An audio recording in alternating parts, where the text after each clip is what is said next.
Welcome to a new episode of Scientific Smart Coaching, a smart modern conceptual approach for ICSC CBSC from Course Exam.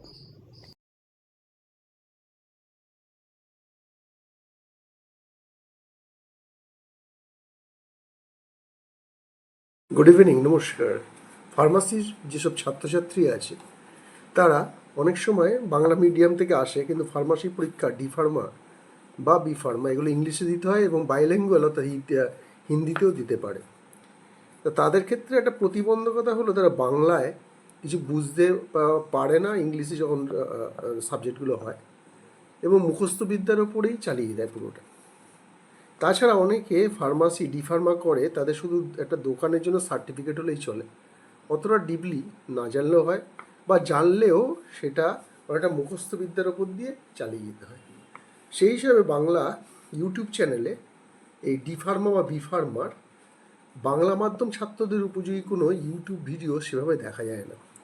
সেই অর্থে আমরা scientific smart কোচিংয়ে তরফে D farmer Bangla মাধ্যমের ছাত্রছাত্রীদের জন্য একটু সহজ ভাষায় ফার্মাসি এই সাবজেক্টের বিভিন্ন বিষয়গুলোর যে কঠিন কঠিন শব্দ বা বিষয়গুলো সম্পর্কে আমরা চ্যাপ্টার ওয়াইজ একটু আলোচনা করছি। এটা একটা ক্ষুদ্র প্রয়াস তোমাদের, অর্থাৎ যারা বি ফার্মা বা ডি ফার্মার ছাত্রছাত্রী আছো তাদের লাইক এবং শেয়ার যতগুলো পারো শেয়ার করো এই ভিডিওগুলো, যাতে আমাদের এই চ্যানেল একটা সময় তোমাদের এবং অন্যান্য যারা ছাত্রছাত্রী আসবে তাদের উপকারে বা কাজে লাগে। এই ছোট্ট একটু প্রয়াস। প্রথমে জানা যাক ফার্মাসি এই পেশা ভারতে কী করে গড়ে উঠেছে সেটা প্রথম অধ্যায়ে পড়ানো হবে ডি ফার্মা, অর্থাৎ হোয়াট ইজ ফার্মাসি বা ফার্মাসি কি। ফার্মাসি দেখো একটা শিল্প বলা যায় বা বিজ্ঞানও বলতে পারো, আর্ট অ্যান্ড সায়েন্স, যাতে ওষুধ তৈরি অর্থাৎ ম্যানুফ্যাকচারিং অফ ড্রাগস মানে ওষুধ ছড়িয়ে যাওয়া, ডিসপেন্সিং অর্থাৎ ওষুধ যে তৈরি করে এক জায়গায় রেখে দেবো সেটা নয়, বিভিন্ন দিকে ছড়িয়ে দেওয়া। যে ওষুধগুলো প্রকৃতির বিভিন্ন গাছপালা বা পরীক্ষা নিরীক্ষার মাধ্যমে তৈরি হচ্ছে সেই ওষুধগুলো, এবং সেই ওষুধগুলো চিকিৎসার কাজে বা অসুখ বিসুখ রোধে ব্যবহার করা কিভাবে করা যায় সেই সম্পূর্ণ বিষয় বিজ্ঞানের যে শাখায় পড়ানো হয় বা এই পুরো ইন্ডাস্ট্রি যে শিল্প তাকেই বলছে ফার্মাসি। ইতিহাস দেখলে দেখা যাবে যে খ্রিস্ট জন্মের প্রায় 300 বছর আগে সামারিয়া যেটা এখনকার ইরাক দেশ, সেইখানে এই ফার্মাসির উল্লেখ আছে। কীরকমভাবে উল্লেখ আছে না, একটা বিশেষ লেখার ধরন তখন ছিল, তাকে বলছে কিউনিফর্ম।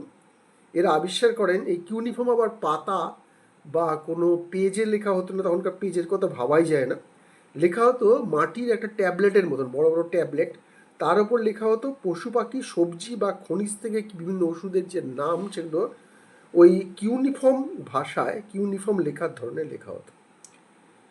এরপরে আমরা টার্কি বলে যে দেশ আছে, টার্কি তখনকার নাম অন্য ছিল, সে যাই হোক, টার্কি দেশের রাজা মিথ্রিডেটস 134 থেকে 63 খ্রিস্টাব্দ পূর্বাব্দ বা বিসিতে বিষ এবং তার ওষুধ নিজেদের ওপরে এবং যুদ্ধবন্দীদের উপর প্রয়োগ করতেন। মানে কি, যারা যুদ্ধ করতে আসতো তাদের উপর প্রয়োগ করতো এবং নিজেদের উপর প্রয়োগ করতো এর এর এর ভালো ব্যবহার, অর্থাৎ কিনা বিভিন্ন রোগে এর কি কাজ দিচ্ছে সেই হিসাবে ওরা পরীক্ষা নিরীক্ষা করে দেখতেন। এবারে আসছে 40 থেকে 90 খ্রিস্টাব্দ পূর্বাব্দে ডায়াস্কোরাইটস, ইনি একজন গ্রিক পদার্থবিদ এবং উদ্ভিদবিদ, একটি বই লিখলেন যার নাম ডি মেটেরিয়া মেডিকা। এবার আসলে এটা একটা ওই ফার্মাসির ওপর বা ওষুধ বিশুদ্ধের ওপর লেখা বই। এরপরে আরও যদি ইতিহাস ঘাঁটি দেখব, একজন ফিজিশিয়ান 160 খ্রিস্টাব্দ পূর্বাব্দে গেলেন নামের একজন ফিজিশিয়ান তার ওষুধের জ্ঞান নিয়ে বিভিন্ন গাছ থেকে তৈরি ওষুধের ফর্মুলা তৈরি করলেন, যার নাম হলো গেলেনিকালস। তাহলে এইগুলো একটু জানতে হবে। প্রথমে একটু জানো ফার্মাসির কীভাবে এসেছে, প্রাচীন যুগে কিভাবে এই ওষুধ নিয়ে গবেষণা এবং কাজ করা হতো, গবেষণা হয়তো সেভাবে করা যেত না, পরীক্ষা নিরীক্ষা রোগীদের উপরই করাতো, সে যাই হোক। ফার্মাসি পেশা প্রথম বড় হয়ে উঠতে শুরু করলো বিখ্যাত শহর বাগদাদকে কেন্দ্র করে, অর্থাৎ আরবের ওখানে যে বাগদাদ আছে সেখানকে কেন্দ্র করে 9-এর দশকে। আর এটা এই বাগদাদ থেকে ধীরে ধীরে ইউরোপে ছড়িয়ে পড়ল। আরবেই প্রথম ফার্মাসি এবং মেডিসিন এই দুইকে আলাদা করা হলো। 1770 খ্রিস্টাব্দে প্রথম ফার্মাসির দোকান খোলা হলো বাগদাদে খালিফ আল মানসুরের আমলে। সেই সময় ফার্মাসিস্টদের যথেষ্ট অভিজ্ঞতা ছিল, কিন্তু মেডিসিন সম্পর্কে সঠিক শিক্ষা ছিল না।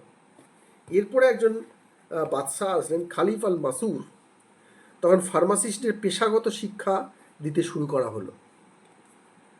1231 খ্রিস্টাব্দে রোমান সম্রাট ফেডেরিক II ওষুধকে কয়েকটি ভাগে ভাগ করলেন।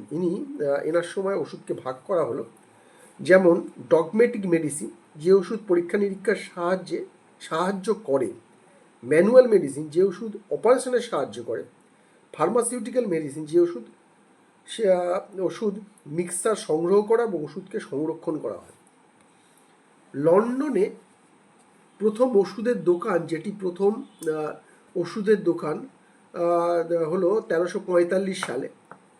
1386 সালে লেখা দ্য নাইট টেল, চসার এই নাইট টেলে ফার্মাসি শব্দটি প্রথম ব্যবহার করলেন 1386 সালে। দেখো, চসার সে বিখ্যাত লেখক। কেমিস্ট এবং ড্রাগিস্ট, যেটা আমাদের ওষুধের দোকানে প্রায় আমরা দেখি লেখা আছে কেমিস্ট অ্যান্ড ড্রাগিস্ট, সেটি প্রথম লেখা শুরু হলো 1700 সালের শেষের দিকে। 1868 সালের পর থেকে কেমিস্ট এবং ড্রাগিস্ট করা হলো রেজিস্টার্ড ফার্মাসিস্টদের। তাহলে বেশ কিছু তথ্য আমরা জানলাম ফার্মাসি সম্পর্কে, অর্থাৎ ফার্মাসির অতীতটা একটু ঘাটে নেওয়া হলো। প্রথমে একটু হালকাভাবে পড়াশোনা শুরু করা হলো। আমরা রেগুলার, অর্থাৎ নিয়মিত আমরা ইউটিউব চ্যানেলে, অর্থাৎ scientific smart coaching, #pharmacy, #Bangla, এতে বাংলা ভাষায় ফার্মাসির বিভিন্ন আমরা ভিডিওগুলো দেব। তোমরা আশা করছি এগুলো পড়ে যথেষ্ট সুবিধা হবে তোমাদের ফার্মাসির সম্পর্কে, যাকে বলে থিওরি জানতে। যখন তোমরা ইংলিশে পড়বে তখন তোমাদের এই লেখাগুলো, অর্থাৎ এই ভিডিওগুলো তোমাদের যথেষ্ট সাহায্য করবে, এই আশা রেখে আজকের এই প্রথম ভিডিওটা শেষ করছি। একটু জানিয়ে রাখা ভালো, আমি হলাম Koushik sir, BSc first class, Madhyamik উচ্চ মাধ্যমিক ফার্স্ট ডিভিশন, এবং কেমিস্ট্রিতে ফার্স্ট ক্লাস। সেই জন্য ফার্মাসি অনেকটা কেমিস্ট্রি বেসড এবং বায়োলজি বেসড, সেই হিসাবে তোমাদের আশা করছি উপকার লাগবে। Thank you.